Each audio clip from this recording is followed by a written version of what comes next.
Hello, welcome back to my channel. কি ভাবছো দাদাকে কি খাওয়াচ্ছি? আইবুড়ো ভাত নাকি? এ মা, না না, এটা জন্মদিনের খাওয়া চলছে দাদার। তো হ্যাঁ, এটা দাদা হয়, আমার নিজের দাদা নয় ঠিকই, বরের দাদা, কিন্তু ওই দাদার মতোই হয়। তাই জন্য আজকে দাদার জন্মদিনে এগুলো সব নিজের হাতে আয়োজন করেছিলাম, যে দাদাকে আজকে স্পেশাল লাঞ্চ ট্রিট দেবো বলে আমরা। তো সমস্ত কিছু কিনে টিনে এনেছিল শুভ, যাতে সব কিছু সকাল সকাল বানাতে বসে যেতে পারি। আর অফকোর্স পায়েসটা তো মাকেই বানাতে হয়, তাই জন্য পায়েসটা কাকিমাই বানিয়েছিল, মানে আমার শাশুড়ি মা বানিয়েছিল। আর আমি বাদবাকি রান্নাগুলোর জন্য সকাল সকাল তড়িঘড়ি নেমে পড়েছি। তো এই হচ্ছে আমাদের প্রিপারেশনস চলছে। চলো ডিটেলসে দেখানো যাক যে কেমন করে কি চলছিল। আজকে পুরো ব্লগটা দেখলে তোমরা দেখতে পাবে পোলাওয়ের রেসিপি, মাংসের রেসিপি, তার সাথে তো 5 রকমের ভাজা টাজা হেনা দিয়েইছিলাম। তো চলো স্টার্ট করা যাক।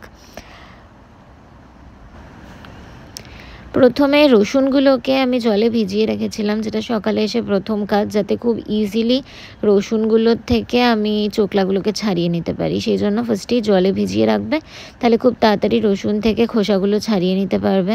আর কয়েকটা আদা টুকরো করে দিয়ে দিয়েছি, আর কয়েকটা কাঁচা লঙ্কা দিয়ে দিয়েছি। এবার এই পুরো জিনিসটা আমরা বেটে নেব।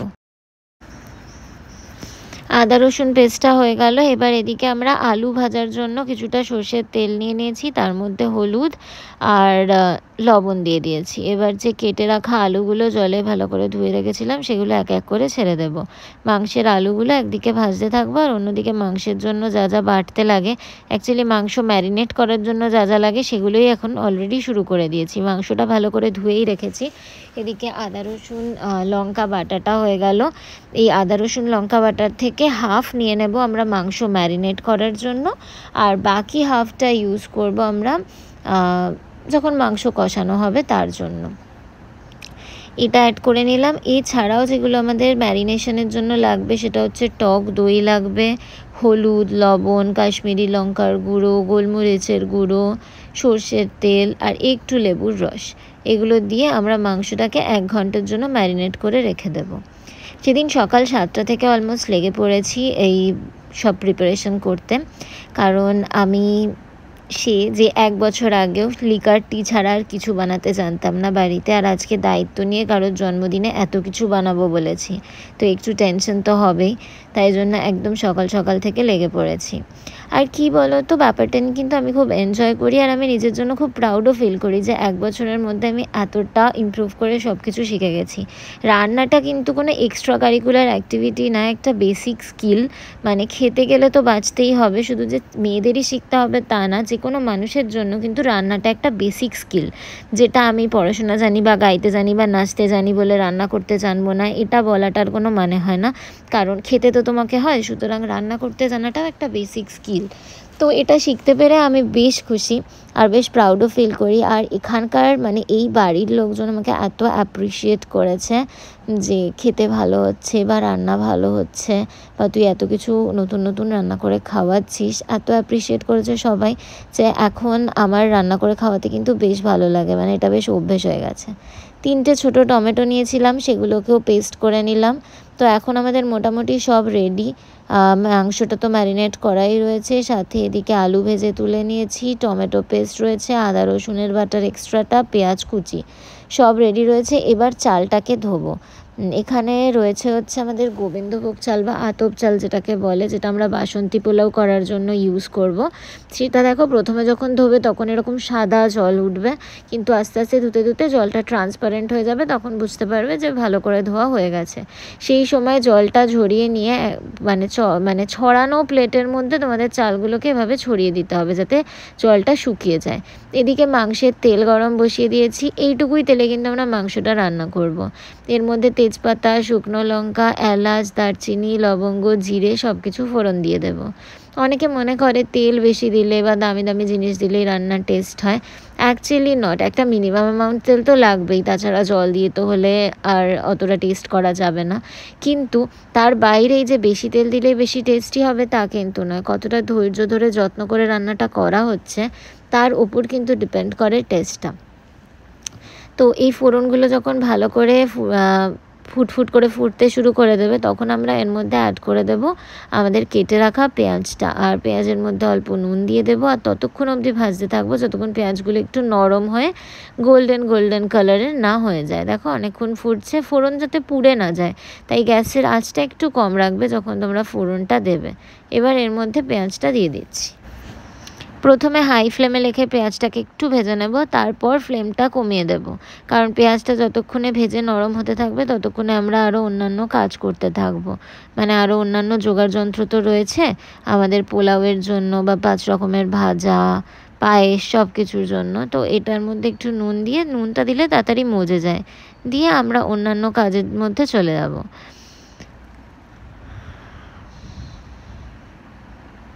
মাঝে মাঝে একটু নাড়তে থেকো যাতে তলায় লেগে না যায়।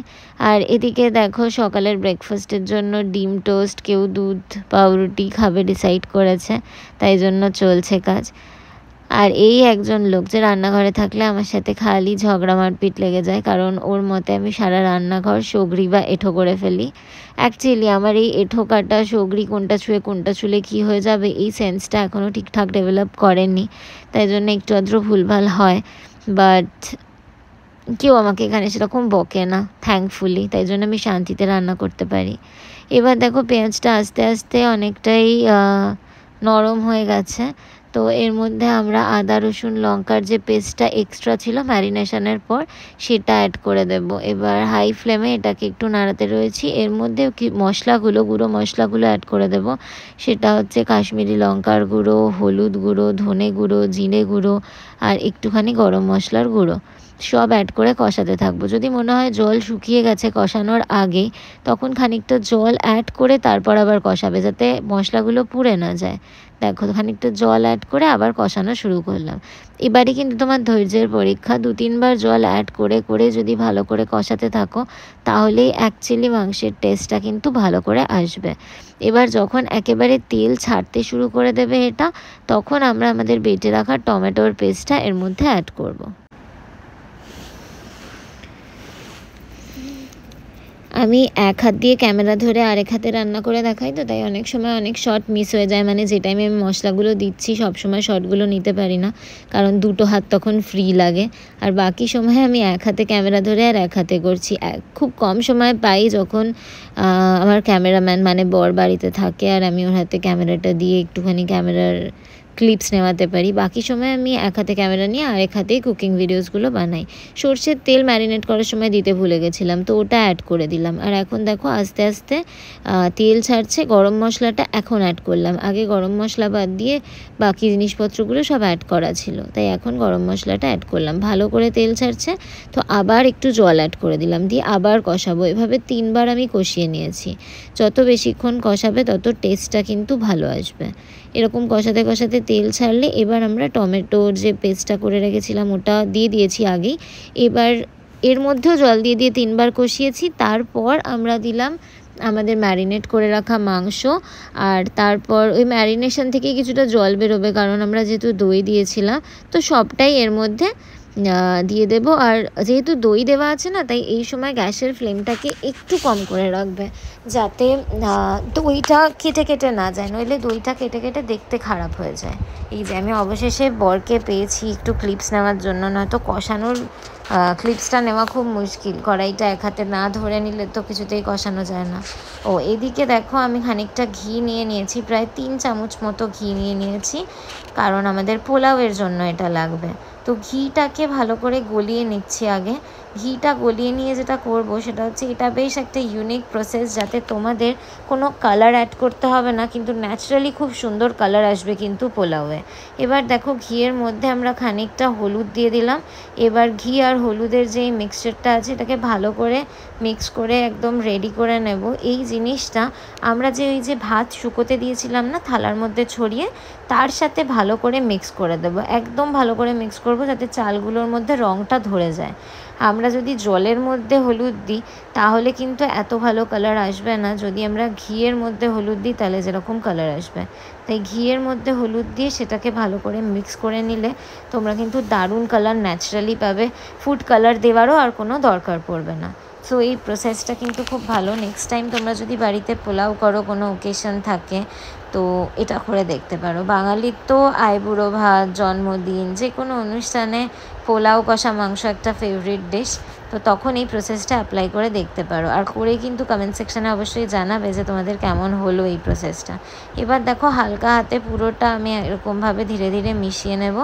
তো যে কালারটা আসবে সেটা খুব সুন্দর সফট একটা ইয়েলো কালার আসবে, এবং তোমাদের পোলাও বানানোর পরও দেখাবো যে কালারটা খুব সুন্দর আসছে পোলাওয়েরও।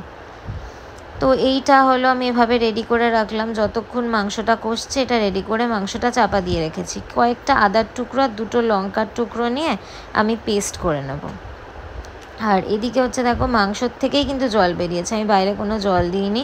মাংস আর দই থেকে জল বেরিয়ে ফুটছে আর আমি কষিয়ে নিচ্ছি। এই দেখো ভাতটা রেডি হয়ে গেছে, পুরো হলুদ কালারটা এসে গেছে। এবার এর মধ্যে ওই যে আদা আর লঙ্কাটা আমি নিলাম পেস্ট করার জন্য, ওই আদা লঙ্কার পেস্টটা এর মধ্যে দিয়ে আবার ভালো করে পুরোটার সাথে মিশিয়ে নেব।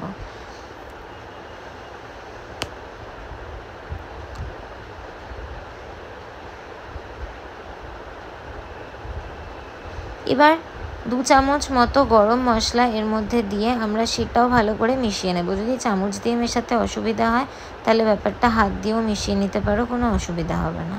এবার মাংসটা ভালো করে কষানো শুরু করে দিয়েছি, আলুও অ্যাড করে দিয়েছি। কিছুক্ষণ করার পর দেখলাম মাংস ভালো করে সেদ্ধ হয়ে গেছে, কিন্তু আলু সেদ্ধ হয়নি। খুব ডিজাস্টারের একটা ব্যাপার, মাংস খুলে খুলে যাবে বেশি সেদ্ধ হলে। তাই মাংসগুলো তুলে রেখে বাকিটা কষাচ্ছিলাম। আর এদিকে আমি একটা ননস্টিক কড়াই আছে, সেটা নিয়ে নিয়েছি, 1 চামচ ঘি দিয়েছি আর কিছুটা সাদা মানে রিফাইন অয়েল, যেটা সাদা তেল বলে, সেটা দিলাম। এদিকে এলাচ, দারচিনি, লবঙ্গ আর তেজপাতা ফোড়ন দিয়ে নিয়েছি। ভালো করে কিছুক্ষণ এটা ফোড়নের মধ্যে ফুটফুট হবে। তারপর এর মধ্যে আমরা পোলাওয়ের জন্য যে কাজু বাদাম আর কিশমিশগুলো দেব, সেগুলো এর মধ্যে দিয়ে হালকা করে ভেজে নেব। তো এই ফোড়নগুলো যখন একটু ভালো করে মানে একটু গন্ধ ছাড়তে শুরু করে দেবে, তখন এর মধ্যে কয়েকটা কাজু বাদাম আর কয়েকটা কিশমিশ দিয়ে আমরা এগুলোকে ভালো করে নেড়ে নেব। তারপর এর মধ্যে চালটা অ্যাড করতে হবে। কাজুটা হালকা হালকা কালার আসতে শুরু করবে, দেখবে একটু ডার্ক হতে শুরু করবে, তারপর কিশমিশগুলো দেবো। এই সময় কিন্তু ফ্লেমটা একদম হাই রেখো না, তাহলে কিশমিশগুলো পুরো কালো কালো হয়ে যাবে, দেখতে ভালো লাগবে না আর কি, সবগুলো পুড়ে পুড়ে যাবে। তাই হালকা হালকা ফ্রাই করতে হবে বলে আমরা কিন্তু একটু হালকা ফ্লেমেই রাখবো। এবার হচ্ছে ভাতটা আস্তে আস্তে অ্যাড করছি, আর ভাতটাকেও ওই অল্প ফ্লেমেই রেখে ভালো করে ভেজে নিচ্ছি। কতক্ষণ ভেজে নিতে হবে, আমি অল্প অল্প করে ভাত অ্যাড করছি অ্যাকচুয়ালি। কতক্ষণ ভেজে নিতে হবে সেটা হচ্ছে আমাদের যতক্ষণ না একটা ভালো গন্ধ বেরোচ্ছে ততক্ষণ ভেজে নেবে। ভালো করে গন্ধ বেরোলে তারপর জল অ্যাড করে দেবে। আমরা এখানে 6 কাপ গোবিন্দভোগ চাল নিয়েছিলাম, আর তার জন্য জল নেব হচ্ছে 12 কাপ। ঠিক আছে, অলমোস্ট টুয়াইস জল দিতে হবে, এটা হচ্ছে মোটামুটি মাপ। এবার দেখো জল দিয়ে দিয়েছি, জল দিয়ে ভালো করে নাড়িয়ে নিচ্ছি। আর জলের মধ্যে তোমরা নুন চিনিগুলো অ্যাড করে দেবে। নুন, চিনি আর 2টো কাঁচা লঙ্কা এর মধ্যে ভেঙে দিয়ে দেবো। আর আমি না জলটা থেকেই টেস্ট করে দেখছিলাম যে মিষ্টি নুনটা ঠিকঠাক লাগছে কিনা। জলটাই অল্প অল্প চেখে দেখবে যে নুন মিষ্টিটা ঠিকঠাক লাগছে কিনা। দিয়ে তারপর এই মাথাটা লবঙ্গ দিয়ে আটকে দিলাম যাতে ভেপারটা এর ভিতরে থাকে। এবার মোটামুটি 10 মিনিটের জন্য মিডিয়াম ফ্লেমে রেখে দিতে হবে। এদিকে আমি দুধটাকে জাল দিয়ে নিচ্ছি, কারণ গরমকাল, যদি দুধ খারাপ হয়ে যায়। আর এখনও কাকিমা, মানে আমার শাশুড়ি মা যিনি, উনি এখনও আসেনি রান্নাঘরে। তো তার আগে আমি দুধটা জাল দিয়ে আর পায়েসের জন্য যে গোবিন্দভোগ চালটা লাগবে তার মধ্যে অল্প একটুখানি ঘি মাখিয়ে রাখলাম। এদিকে 5 মিনিট মতো হয়েছে, তারপরে আমি গ্যাসটা খুলে আবার মশলাগুলো দিয়ে ভালো করে মিক্স করে নিলাম। এরকম কিছুক্ষণ পর পর চেক করতে থাকবো। একটা সময় আমি গিয়ে দেখলাম যে ভাতটা পুরো সিদ্ধ হয়নি, কিন্তু জল একদম শুকিয়ে গেছে, তাই আমি আরেক কাপ জল কিন্তু অ্যাড করেছিলাম। সো আমার মোটামুটি 6 কাপ চালে 6 কাপ চালে 12 কাপ নয় 13 কাপ জল লাগলো। এদিকে শুকনো লঙ্কা ফোড়ন দিয়ে, রসুন ফোড়ন দিয়ে আমি কলমি শাক ভাজতে বসিয়ে দেবো। দেখো আমাদের পোলাও একদম রেডি হয়ে গেছে। একটু চালটা টিপে দেখে নেবে, আর একটু যখন মাখা মাখা একটুখানি আটো সাটো রয়েছে সেই সময় তুলে নেবে। তোমার দেখে মনে হবে যে ঝুরঝুরে এক্স্যাক্টলি হয়নি, কিন্তু এই অবস্থাতেই তুলে নেবে। শুকিয়ে যাওয়ার পর কিন্তু একদম পারফেক্টলি ঝুরঝুরে হয়ে গেছিলো। তো আমি 2টো বাসনের মধ্যে এইভাবে ডিস্ট্রিবিউট করে ঢেকে রেখে দিলাম ঠান্ডা হওয়ার জন্য। যেই ঠান্ডা হয়ে যাবে একদম পারফেক্ট ঝুরঝুরে হয়ে গেছিলো। আর আমি কিন্তু এটা ফার্স্ট টাইম পোলাও বানাচ্ছি, আমার ফার্স্ট এক্সপিরিয়েন্স, বাট খেতে খুব ভালো হয়েছিল, সবার খুব পছন্দ হয়েছে। কলমি শাক দিয়ে ভেজে নিলাম, অ্যাকচুয়ালি শাক ভাজা দিতে হয় বলছিল, তাই জন্য কলমি শাক ভেজে নিলাম। তাছাড়াও 5 রকমের ভাজা চাই, শাকটা একরকম হলো। একটুখানি ঢ্যাঁড়স ভেজে নিলাম, আমরা তো পোলাও মাংসই শুধু খাবো, এগুলো হচ্ছে যার জন্মদিন তার জন্য। একটু ঢ্যাঁড়স ভেজে নিলাম, একটু কুমড়ো ভেজে নেব, আর বেগুনি করব। আমরা সবাই বেগুনিটা খাবো, কারণ পোলাওয়ের সাথে বেগুনিটা খেতে ভাল লাগে। তো আমরা সবাই বেগুনিটা খাবো। বেগুনিটা একদম লাস্টে করব ঠিক করে রেখেছি, মানে সবাই বাড়ি ফিরলে খাবার আগ দিয়ে বেগুনিটা করব। আর এটা হচ্ছে 1 পিস মাছ দাদার জন্য ভেজে দেওয়া হবে, তো সেই মাছটাও নুন হলুদ মাখিয়ে রেখে দিলাম, সেটাও একদম শেষে ভাজবো, যাতে গরম গরম খেতে পারে। মাছ ভাজা ঠান্ডা হয়ে গেলে খুব একটা ভালো লাগবে না। তো মাছ ভাজাও শুরু করে দিয়েছি। আর এদিকে আমি ওই পায়েস হবে, তো পায়েসের জন্য যে কাজু কিশমিশ ওগুলোও ভেজে রেখেছিলাম। অ্যাকচুয়ালি শাশুড়ি মা অন্য কাজের জন্য রাস্তায় বেরিয়েছিলেন, তো উনি আস্তে আস্তে যাতে দেরি না হয়ে যায় তাই অলমোস্ট সব কিছুই রেডি করে রাখছিলাম। আচ্ছা, আমি আমার শাশুড়ি মাকে কাকিমা বলি, সেটা নিয়ে কেউ জাজ করো না, কারণ কী নামে ডাকছি সেটা একদম ইম্পর্ট্যান্ট নয়। আমি মনে করি যেই নামেই ডাকি না কেন, অ্যাকচুয়ালি আমি কতটা মন থেকে রেসপেক্ট করছি সেটা ইম্পর্ট্যান্ট। নিজের মা নিজের মাই হয়, মা কারোর দ্বারা রিপ্লেসড হয় না, না ছেলের না মেয়ের।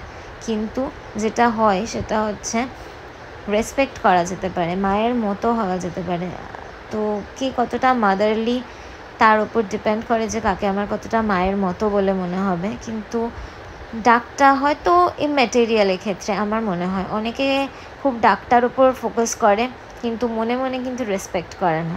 আমার মনে হয় তার থেকে বেশি ইম্পর্ট্যান্ট হচ্ছে আমরা ডাকটায় ফোকাস না করে মানুষটাকে মন থেকে রেসপেক্ট কতটা করি সেটা ইম্পর্ট্যান্ট। ডাকটা যা খুশি ডাকতে পারি, সে তো আমি মাঝে মাঝে আমার বরকে ভাইও ডাকি, সেটা কিছু ডিপেন্ড করে না। সেটা অ্যাকচুয়ালি সিগনিফাই করে যে আমাদের বন্ডিংটা কত স্ট্রং, আমরা কতটা ফ্রেন্ডলি। তাই বলে কি আমার বর ভাই হয়ে যাচ্ছে? That's not. এটা অনেক পুরোনো দিনের ধারণা, বাট আমার ধারণা যে এক্স্যাক্টলি আমি মন থেকে কী ভাবি। এই যে ভাতটাকে বাটিতে বসিয়ে একদম ঠেসে ঠেসে আটকে তারপর বাটিটাকে উল্টে দিলাম, এভাবে পারফেক্টলি সাজিয়ে নিয়েছি। মাংস, পায়েস, তারপর মাছ ভাজা, শাক ভাজা, 2 রকমের সবজি ভাজা। তারপর আমি ওপরে এলাম, এবার স্নান টান করে নেব, তারপর বাড়িতে সবাই ফিরলে বেগুনিটা ফাইনালি ভাজবো। দেখো কি সুন্দর ক্লাইমেট হয়ে গেছে, কি দারুণ হাওয়া দিচ্ছে, আর আকাশটা কি ভালো হয়ে গেছে। এরকম একটা ওয়েদার ছিল বলেই কিন্তু শান্তিতে রান্নাটা করতে পারলাম, নইলে রান্নাঘরে এতক্ষণে 2 লিটার ঘাম আমার বেরিয়ে যেত।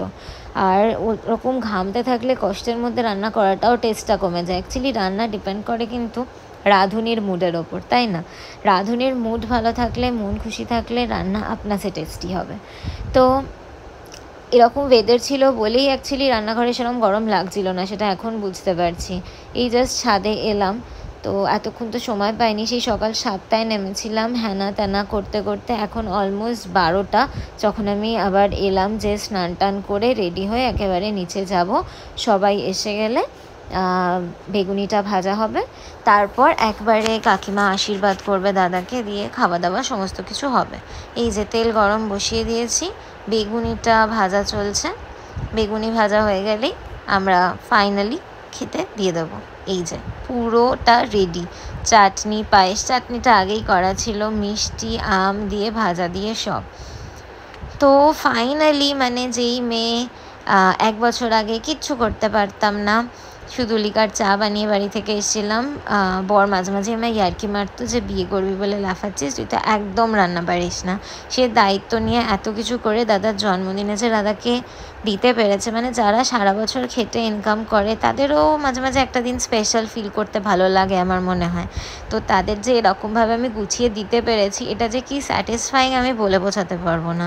নিজে একটুখানি খেলেও কিছু এসে যায় না, কারণ এই যে মানে আমি যে সবটা গুছিয়ে করতে পেরেছি, দিতে পেরেছি, মানে লোকজন খেয়ে খুশি হচ্ছে, এটার ফিলিংটা অসাধারণ। আর এটার কৃতিত্ব খানিকটা দাদা কাকিমা এদের ওপরই যায়, কারণ ওরা সব সময় আমাকে খুবই সাপোর্ট করেছে আর খুবই অ্যাপ্রিসিয়েট করেছে। আমি ছোটোখাটো যাই রান্না করতাম সেটার টেস্ট ভালো হলে সবসময় অ্যাপ্রিসিয়েট করেছে। অ্যাপ্রিসিয়েট করাটাও কিন্তু একটা গুণ, সকলে অ্যাপ্রিসিয়েট করতে পারে না, জানবে তুমি ভালো করছো বাট স্টিল অ্যাপ্রিসিয়েট করতে পারে না, নিজেও ইমপ্রুভ করতে পারে না। বাট এখানে সবাই আমাকে খুব অ্যাপ্রিসিয়েট করেছে, যার জন্য আমি আজকে সাহস পেয়েছি এগুলো সবটা বানাতে। এবার দাদার আশীর্বাদ হয়ে গেল, এবার পায়েস দিয়ে খাওয়া শুরু করবে। আর আমরাও পাশাপাশি পাত পেরে নিয়েছি, আমরাও সবাই বসে যাব। আজকের ব্লগটা এই পর্যন্তই। কেমন লাগলো কমেন্ট সেকশানে জানিও। ভিডিওটা ভালো লাগলে লাইক শেয়ার সাবস্ক্রাইব করে দিও, আর এরকম অনেক ভিডিও তোমরা পেতে থাকবে। তো আজকের মতো এই পর্যন্তই, টাটা। চলো খেয়ে নিই। আমি তো রেসিপি দেখিয়ে দিলাম, যদি লোভ লাগে তাহলে বাড়িতে বানিয়ে একদিন খেয়ে ফেলো না, কী আর হবে, বাড়ির লোকও খুব খুশি হবে আর নিজেরও খাওয়া দাওয়াটা হয়ে যাবে। চলো টাটা। ভূতের রাজা দিলবরের সামনে ভোর 4টে থেকে লাইন না দিয়ে বাড়িতেই একদিন ভালো করে রান্না করে সবাই মিলে খেয়ে ফেলো, দেখবে অনেক বেশি মজা লাগবে, তাই না? চলো টাটা।